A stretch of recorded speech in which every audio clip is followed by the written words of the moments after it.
sometimes people are like, I don't want to talk about it. I just want these memories erased or like gone or desensitized. I'm tired of seeing it. The mind remembers too much. Even though you can talk about it, it will be like, hey, I'm having dinner and boop. Oh, do you remember that time when you were raped? And then you're just like, really? Like, I just want this to go away. And so that's what I step in and do. So I step in and say, welcome to the Become Empowered podcast, where real leaders pull back the curtain and show you exactly how they did it. We talk confidence, leadership, resilience, and the real story behind the growth. This is Become Empowered. Let's get into it. My guest today, Fenix Shepard. She is a spiritual mentor, a trauma survivor, and unconditional counselor, helping people heal religious wounds, overcome shame and addiction, and rebuild a relationship with God beyond traditional religion. And I saw Fenix at an event. We both spoke at a FedEx, and I must tell you, when I saw her, before she even spoke, I felt connected to her, and there was just something special about her. Hello and welcome, Fenix. hi, Sabine. It's good to see you again. Yes, it really is. It has been a few months, but we stayed in touch via social media. Thank God that is there.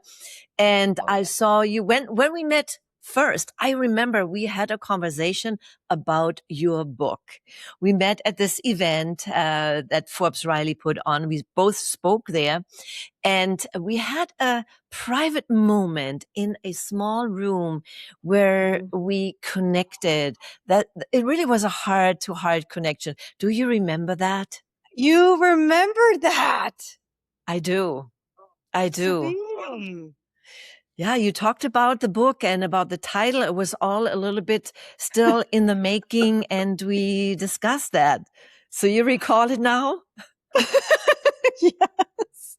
Even the title of the book, which is inside the book, but it did not make it to the title page of the book.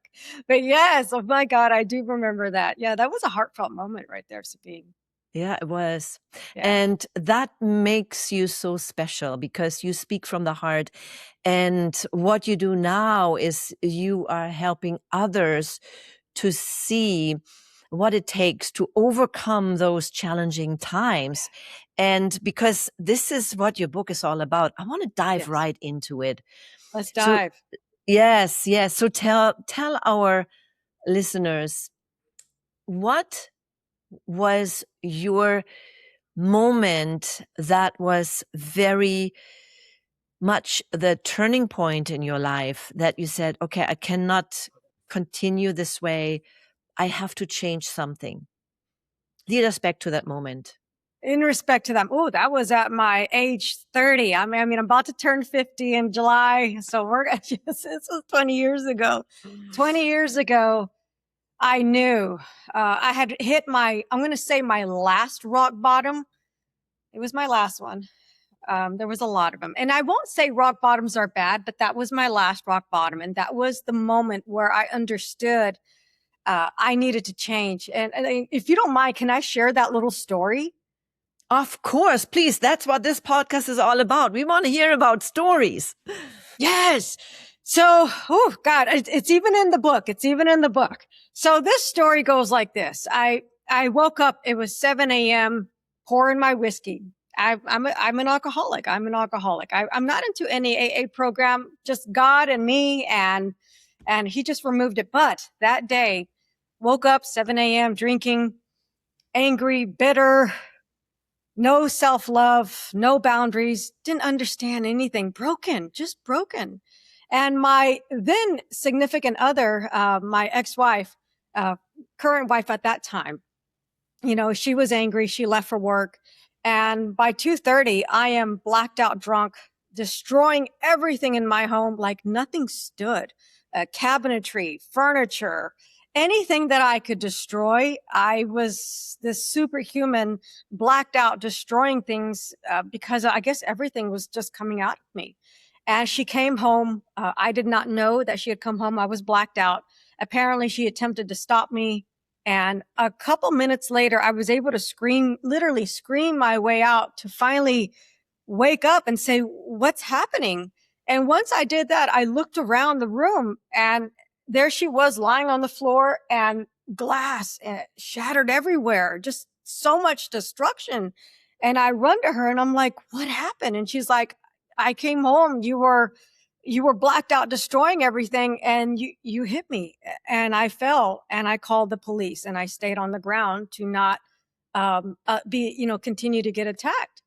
And that moment I ran downstairs, opened the door, and I was waiting for the cops. I put my hands behind my back and I said, all right, I'm about to get arrested for the final time. But it was in that jail.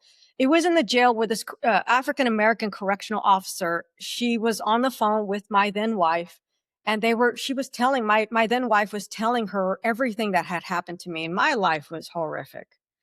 And so this woman came with compassion and she said to me, I just got off the phone with your partner.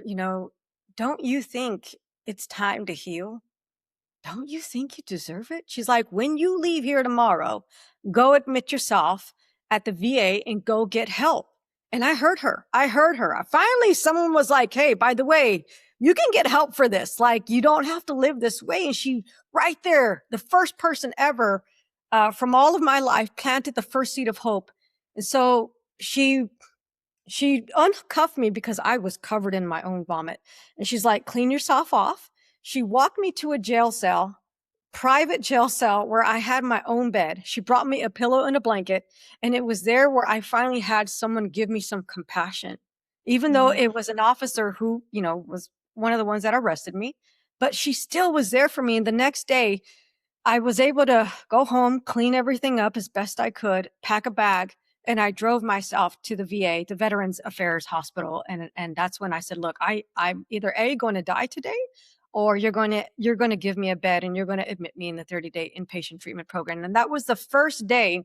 Of course, they admitted me, but that was the first day of my 15 years of healing my life. So 15 years of trauma, 15 years of healing. It was just crazy how numbers, coincidences just happened. 15 years of trauma, 15 years of healing. And wow. I never stopped from that day. I mean, just listening to the story, that was so impactful. But one thing that stood out was a total stranger, yes. Apparently, right? Yes.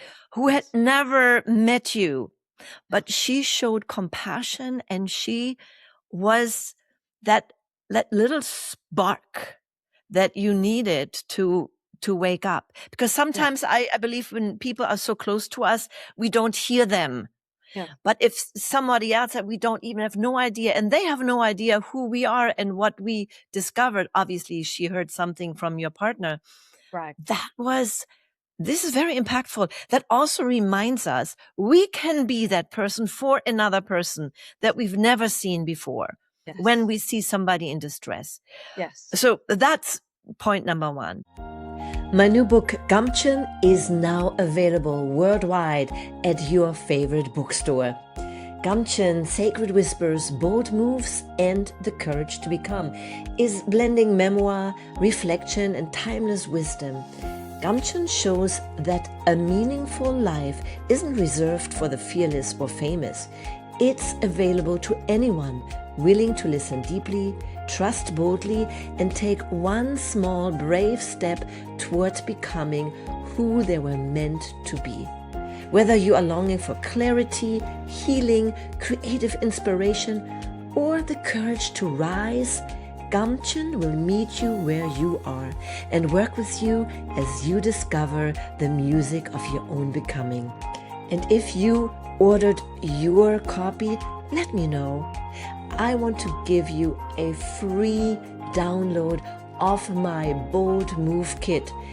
I have the link in the show notes. So go ahead, grab your copy, and let me know how you liked it. Point number 2 is when you mentioned that was the last rock bottom, and finally you got out there and so admitted yourself. That took courage, but first of Yes. all, a decision. You decided in that moment, enough Hmm. is enough. Enough is enough. Enough is And enough. that started your healing process. Yes. And so once you admitted yourself, so were you in the military before? Yeah. I joined the military. So one morning, this is still in my book. It's such a great book. And I hope your readers and your listeners do purchase this book, Loved Unconditionally. But I remember September 11th, I woke up drunk. Of course, I woke up drunk, hungover. I was at my brother's house. I turned on the television and I'm watching the Twin Towers fall. And I said, "Oh my God." Even with the headache, with the, hungover, I was like, we're going to war. And something that week or the next week, God started putting the United States Navy in my face, like join the military, join the Navy, get out there, like go and change your life. And this is going to help you. So, after 3 times of God showing me, hey, go and join the Navy, I was like, you know what? I'm going to go join the Navy. 2 weeks after September 11th happened, I left for boot camp and I served my country in Afghanistan. Served two tours. Was it a great experience? No, unfortunately, again, my addiction got the best of me, and my childhood trauma. I carried that with me into the military. Can I say that I'm grateful I got to serve the United States Army, the United States Navy, the United States, I got to serve my country. And Mm, that's what I'm grateful for. However, unfortunately, the military was still sweeping back then. I don't know how they're doing it today, under the rug, women being raped. And mm, and did that happen to me more than once in the military? It did. It did. mm. Do I Wow. forgive those individuals? Of course I do. Of course I do. That's why I was able to write this book today and say, you know what? All of these things happened, but you can still end up with a life of peace, a life of joy, a life of inner freedom. And I can introduce you to a God who is going to heal you from the inside out and bless you with the life he has been yearning to give you. And that is going to be my mission ultimately. So yes, Yeah. I served my country honorably the best that I could because I received an honorable discharge. Hmm. But was We there pain? always do the best we can. I mean, Yes. no matter what. No matter That's what. what I believe. And of course, so much trauma that you brought with you.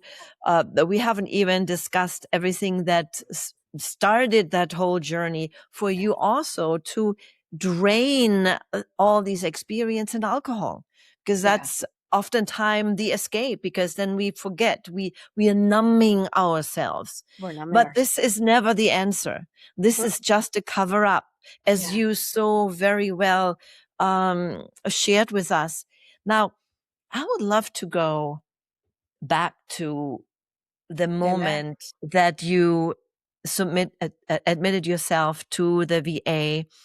Okay. Uh, are you sober now? Oh yeah. So I stopped doing heavy drugs in I think I was 20. I was 20. The last time I stopped doing heavy drugs, I was 25 because that's when I met my wife of 15 years, who is not my wife today, but my wife of 15 years. I chose love over drugs. Hmm. However, I continued to still drink when we were together because we both drank. And then once, I will not lie, I even wrote, I have honesty is policy for me. So even after my inpatient of 90 days of being inpatient, did I go back to drinking? Yes, but there was no rage associated to it. And eventually, did I slowly start to release alcohol in my life? Absolutely. And it's been 9 years that I have not touched a drink today. And it was only by the grace of God, because even back then, I didn't even want to drink. I could have a beer and call it a day. But I understood God was like, hey, I don't actually even want you to drink at all. And I was like, Mm, okay, well, if you remove this craving from me, I'll never pick up. And that was a prayer. I was like, God, so you know what? Remove this craving from me. This was 9 years ago, and I'll never pick up. And boom, the next morning, never had a craving again. So I've kept my word. I've never picked up, even though my life isn't perfect and there's still issues. Of course, There whose are life all is perfect? no one's that. No one's life is perfect. No, no, no. Wow, you are such a wonderful spirit. When we met, you were just always cheerful, and you have that love around you that you share today. Yeah. And you have that serving heart that I see, and that comes through your book. And I hope definitely that people, pick up your book. We have the information in the show notes to read the story, because you're sharing stories. And as you know, being known as the storytelling dame from Germany, I tell stories. I love Oh, stories. I And love so, stories. by the way, that is my book that's coming out August 4th. And Amen. a lot of stories in there. And interesting, because you said, you just felt that intuition. And the tagline of my book, Gumchen, is sacred whispers, bold moves, and the courage to become. Yeah. And we all are on that journey. Each journey looks differently. Yeah. Yours looks different than mine. Yeah. And what I shared, the stories that I shared, I had my low points in life, totally different than yours. Of course, we all have different lives, but we all have that sacred whisper, and we just have to listen. That Oh sacred yeah. whisper is there. And when we listen to that small voice and the intuition, we can get through any situation. Oh yeah. Oh yeah, even that voice, which for me, I call God or Jesus or the Holy Spirit. He has saved my life from danger because I choose to hear the voice of God that is within my heart or within my mind. It is a distinct voice. It's not my voice. Even God says that, my sheep know their shepherd's voice, so I know His voice, and it is always of love, of protection, discipline, correction. Blessings, even asking me, hey, forgive, or hey, can you come to me and kneel and pray to me. All these things, and every time I do exactly that, which for me, I'm going to say God for me uh does, man, my life always has such there's it I get blessed, and let no chaos, a constant peace, constant joy, like it overflows, like something, like a spring water that you turn on, and it keeps running. And even like I said, my life isn't perfect, but because I'm always listening to the voice within me, that which I call God, man, it strengthens every part of you, and it Talking about heals you that, from the inside. talking about that voice, because in your introduction, I said you rebuild a relationship with God beyond traditional religion. Yes. And, we're not talking about religion per se here, Mhm. but what I want you to ask is this, because some people each one has a different understanding of God, Right. right? And there are Right. many different religions out there. I always say everybody is finding their own way. But when we talk about Right. listening to that voice, and it's not our voice. It's not per se a voice. Maybe it is. I don't know.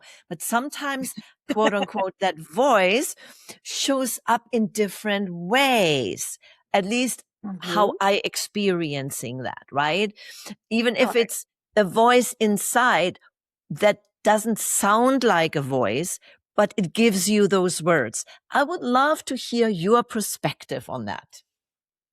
So for me, once again, the first time I heard the voice of God, I was 20 years old. I was at a beach in the midnight, and my very first prayer, and all I prayed was this: God, because I was on drugs. I was like, God, can you help me? If you're real, can you help me?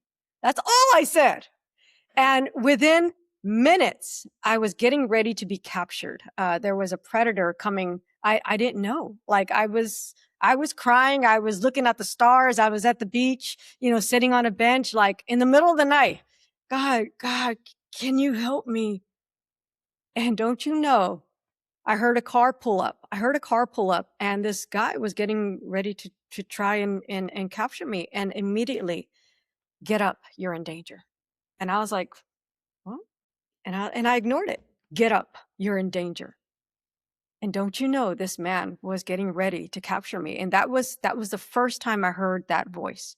And ever since then, slowly but surely, it started every time I was in danger because I was doing drugs, and I left home at 14. So I had no Hmm. parental guidance. I've been getting traumatized. I've been getting sexually abused. I've been on drugs.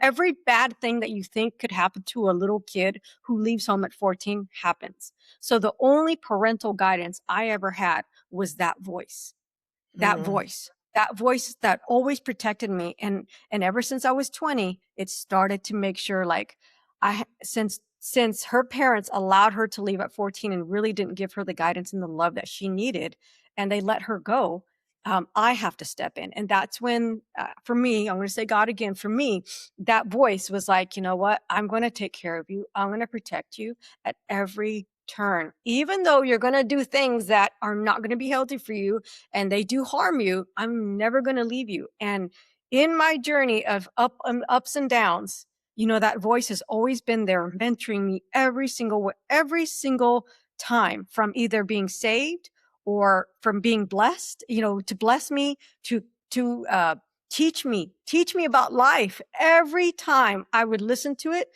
the more I kept listening to it, the more I was just changing from the inside out. And I talk about every conversation that I had, which people can say the divine, you can say higher power. I just say God, for me, just for me. I just say God in every conversation that I had, every conversation. And you could see it from the moment I talk about it in my book with what I heard. I was either always saved or blessed, or things would happen in accordance with what I was listening and following through. Like, okay, I'm being told to go in this direction or do this or say this. Everything good would always happen for me. So I stick to that voice, and I stick to prayer and meditation so that I could keep my mind calm and clear all the time and always be able to hear that voice. Yeah. And I can second that. I in my book I describe a situation when I was 9 years old that that that's when I heard for the first time that voice inside Mm-hmm. me. Where, and I'm going to go into it. I don't have to do it right now, but it was a very dicey situation where maybe I wouldn't sit here if I wouldn't have listened to that voice that said it was a very dangerous situation with a predator, and before that came to that point, it just like run, run, run, and as a 9-year-old girl, that's what I did, and I was just running, running, and uh, as you said when you came up with a prayer. We didn't go to church, my family. I heard a little bit, learned a little bit in school, but Mm-hmm. that night, because I couldn't talk to my parents, I couldn't say them. They probably would have loved if I would told them that incident, but I felt shame. And children do all this kind of thinking that was their fault. But that's when I prayed to God for the first time. Lieber Gott, ich gehe zur Ruhe und Mm-hmm. mache meine Augen zu, beschütze mich aus aller Not und gebe mir mein täglich Brot. Like, I made it even rhyme, right? That's my creative part of it. But that prayer every night, because it was this experience haunted me, and Mm-hmm. every night I prayed it, and it got me through. It helped me, and eventually it got less and less and less. But I Amen. I know how that feels. Yeah. Yeah. So you get it. You've been experiencing that same voice, whatever you choose to call it, or you call it the divine. Is it the divine for you? It's Oh, it's my or intuition? creator, the divine higher power. I Oh, call it God. I It's not that I said this is one name, because for me that is that oneness that yes. we all experience, and everybody Yes. can call it in different ways, and I don't care. Right. what you call, I just know that that divine being is there, and Yes. it's guiding me and guiding me in the right way, and also what I ought to do with the talents and gifts it gave me to make a difference, however little or small or big I can make it. And that's what I do. Amen. Amen. Mhm. Yeah. Wow, we have a lot in common, Sabine. I love that. Wow. Oh. Yeah, I am so happy that your book is now available, Thank and you. seeing that from the seeds and the start. I mean, you already wrote it, and from the name to finally got it to a point that, all right, it's there for the world to see and to Right. make a difference in people's lives. So thank you so much for sharing that. Oh, So thank you. what's next for you? Right now, just I definitely want to promote this book. It is my ministry. It is my ministry to. It's not just for gay people. Okay, this isn't just being gay is just a little piece of who I am. However, I know right now that a lot of people who were born gay don't know God or are very afraid of God because unfortunately people have shunned them out. And so that's where God is sending me. He's like, hey, I know this is for veterans. I know this is for, people who have had church hurt. I know this is for those divorce.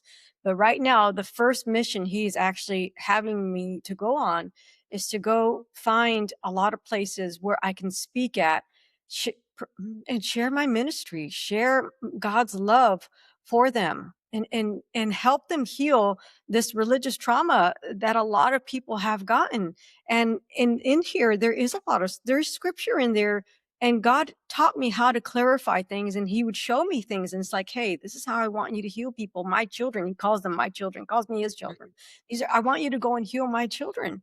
And I said, okay. And do I know that it's going to be a challenge for me? Sure, of course it is. Yeah. They're angry. They're in pain. So I'm like, okay, I have to go back and remind myself how much pain did I have to endure? And I have to remind myself people are just going to be in pain. Well, so when I share my message, and it has to be so gentle, so gentle.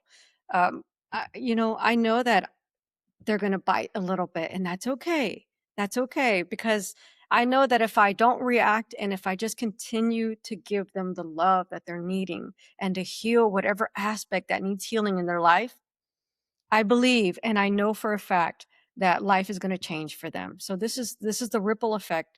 And it has to start with me. It had to start with me. So God one day said to me, it's in my book, like, rebuild my church. He wasn't saying like go and build a new religion, go and buy a building. He's like, rebuild yourself, rebuild my church. I am the church. We are the church. We are the temple.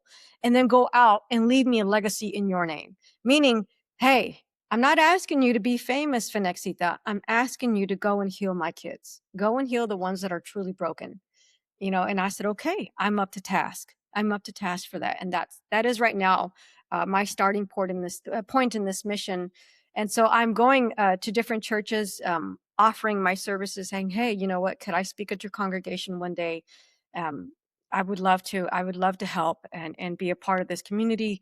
How can I be of service to you? So I'm going to go on different platforms right now and see where I can go be of service and provide that healing of hope, and sharing God's true love with them, and the conversations that I had with him that he's asked me to share with the world.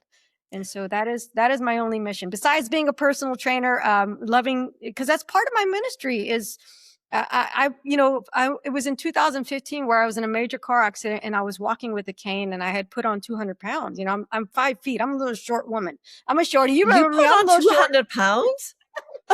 Oh yeah. I was Oh, size 18. I was a size 18, little 5 foot, size 18, oh my 190 gosh. pounds after this car accident, walking with a cane. And while I was healing my mind, healing all the trauma, slowly but surely, it started to also reheal my body. So if you heal one aspect, you're going to heal every aspect. So now, I was asked by Jim, like, hey, would you come and help us? I didn't even ask. I didn't even go to them and say, hey, I'm looking for a job. They're like, are you a personal trainer? I was like, I have a certification, but I don't use it. They're like, would you like to? And I was like, sure. If you need help, I was like, do I have to sell anything? They're like, no, we will bring you every single client. And I mean, every time I'm getting new clients, a lot of clients. And the second thing, being as known as the unconventional counselor, with that aspect, let me say it here and there because I have to. I'm not a licensed counselor where I want to do talk therapy. That is not what I do. I'm a practitioner where I use havening techniques and neurolinguistics programming specifically for traumatic memories. All I do, people don't even have to tell me their trauma, because sometimes talk therapy, which I'm not a trained licensed counselor to do talk therapy, sometimes people are like, I don't want to talk about it. I just want these memories erased or like gone or desensitized. I'm tired of seeing it. I talk about it all the time in therapy. And I'm like, okay, well, great. We don't have to talk about it. Just pull it up in your mind. Tell me when it's there, and let's start erasing it right now. And so we do these techniques between 1 to 4 sessions. They will be completely desensitized, or an easier term would be erased. Like it detaches from the mind, because the body keeps a score. The mind remembers too much. Even though you can talk about it, it will be like, hey, I'm having dinner, and boop. Oh, do you remember that time when you were raped? And then you're just like, really? Like, I just want this to go away.